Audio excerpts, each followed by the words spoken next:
Hi, and welcome back to the channel. I'm Liam. I want you to close your eyes for a second. Imagine standing in line at a convenience store. You hand over a few dollars and you buy a lottery ticket. You know the odds are terrible. You know you have a better chance of being struck by lightning twice than winning that jackpot. But you buy it anyway, because what if? Now imagine a man who didn't ask what if. He didn't rely on luck. He didn't pray to the universe. He looked at the lottery and saw a simple math equation. And then he solved it. This isn't a movie script. This is the true story of Stefan Mandel, the Romanian economist who won the lottery not once, not twice, but 14 times. Today, we are diving deep into one of the most insane financial stories in history. How one man hacked the lottery legally and forced the entire world to change the rules. It all starts in the 1960s. Stefan Mandel is living in Romania under a communist regime. Times are tough. He's earning a salary that barely covers the basics. He needs a way out. He needs a lot of money fast. Now, most people in his position would maybe look for a second job or perhaps illegal activities. Mandel, he looked at numbers. He spent years analyzing the probability theories of the 13th century mathematician Fibonacci. After years of research, he discovered a loophole, a specific algorithm. He realized that for certain lotteries, the total number of possible number combinations was significantly lower than the jackpot prize. Let me break this down, because this is the core of the strategy. Let's say a lottery requires you to pick 6 numbers from 1 to 40. There are roughly 3.8 million possible combinations. If the jackpot is $10 million and a ticket costs $1, then mathematically buying every single combination costs you $3.8 million. Do the math. You spend 3.8, you win 10, you walk away with a $6.2 million profit. It sounds too simple to be true, right? But the logic is flawless. The problem isn't the math, the problem is the logistics. Mandel tested this in Romania first. He scraped together money from friends and family, he predicted 5 of the 6 winning numbers using his algorithm, and he bought tickets for the rest. He won the first prize. With that money, he bribed officials, got his family out of Romania, and moved to Australia. And this is where things get really crazy. In Australia, he didn't just want to win, he wanted to industrialize the process. He treated the lottery like a business. He convinced investors to pool their money together. He built a lottery syndicate. He literally built a warehouse. He hired people and bought printers.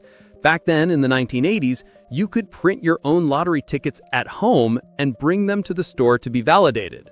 So Mandel had computers running algorithms, printing out millions of tickets covering every single combination. He won the Australian lottery 12 times. The authorities were baffled. They kept changing the laws to stop him. They banned single people from buying bulk tickets. So he found 5 partners. They banned groups, so he started a company. Eventually, the Australian government made it too difficult for him to operate. So he looked at a map of the world and set his sights on the United States, specifically Virginia. Why Virginia? Because in the early 90s, the Virginia lottery only used numbers 1 to 44. That meant there were only about 7 million combinations. Other states had 25 million combinations, but Virginia was vulnerable, and the jackpot was rolling over. It was getting huge. Mandel set up a shell company. He raised millions of dollars from investors. He waited for the jackpot to hit $27 million. This was it. The math worked. $7 million to buy the tickets, $27 million payout. But remember the logistics I mentioned? He had to physically buy 7 million tickets in 72 hours.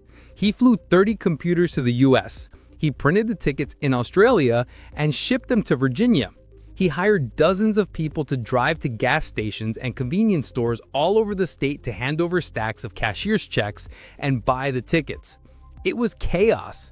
Machines jammed, stores ran out of paper, people were angry standing in line behind Mandel's employees who were buying 10,000 tickets at a time. As the deadline approached, disaster struck.